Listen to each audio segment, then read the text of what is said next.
on the story road where lives were reaped and sowed, where hope shines up like... You're traveling Story Road, Utah. Just north of the Bryce Canyon National Park junction on US Highway 89 is a quiet, western-looking town with an amazing story involving quilts.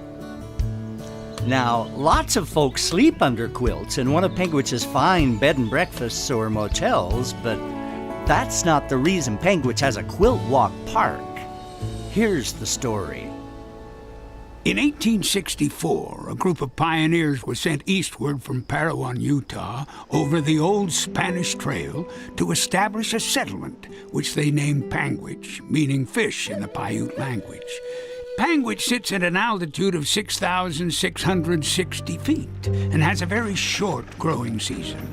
So late that summer, just as the settlers were hoping to harvest their first crops, they were surprised by an early killing frost and heavy snow. They tried harvesting the immature green wheat heads and boiling and eating them, but it tasted awful and was not nourishing.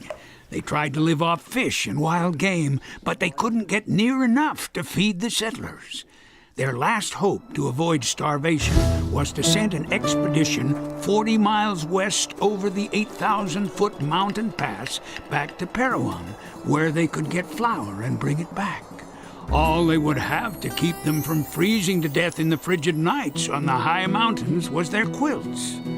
7 men volunteered to make the perilous journey. One of them was Thomas Jefferson Adair, 50, hunter and sharpshooter in the Seminole Wars in Florida, but later lost 3 members of his family in a battle with cholera in Mount Pisgah, Iowa.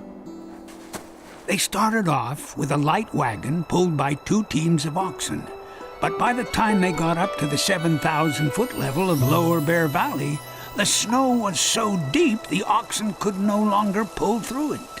So they abandoned the wagon and started off on foot. But the crust on the snow would not support their weight, and they kept falling through into waist-deep snow. So they tried breaking a trail through the snow. The next part we don't know, but I imagine they formed a single file, the lead man clawing through and stomping down the snow, creating a narrow slit, which those following could widen into a trench, and then trading places one after another as the lead man became exhausted. But we do know the process was so slow that very soon they began to doubt they could ever make it in time to save either themselves or their families back in Panguitch. Thomas Jefferson Adair and the Bear Valley Boys sing, "Get us over this mountain, Lord." I fought Seminoles in Florida, held Alabama mobs at bay, fought cholera at Mount Pisgah, and lost 3 of my family to the grave.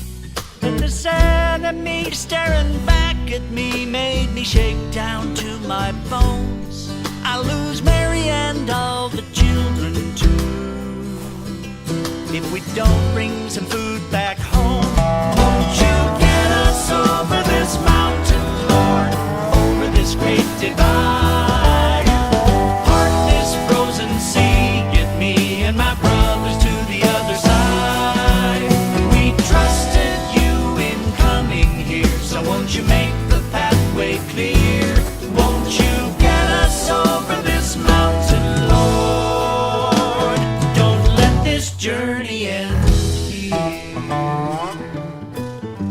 Finally decided they needed divine help.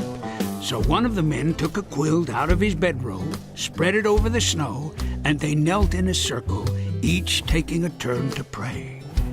At some point in that process, one of them realized, as long as we're on the quilt, we aren't sinking through the snow. The quilt spread their weight over a larger surface area, preventing them from breaking through the crust. So they took out several quilts and laying them one after another on the snow surface and pulling the rear quilt up to lay ahead of the first again and again, Quilt walked over the mountain. They made it to Parowan, put 100-pound sacks of flour on their backs, Quilt walked back to the wagon and drove back to Panguitch, arriving in time to save the settlements from starvation. That's why Panguitch has a Quilt Walk Park and a Quilt Walk Festival the second week of June. Come walk in their footsteps on Story Road, Utah. Won't you get us over this mountain, Lord, over this great divide? Part this frozen sea, get me and my brothers to the other side. We trusted you in coming here, so won't you make the pathway clear? Won't you get us over this mountain, Lord? Don't let our journey end.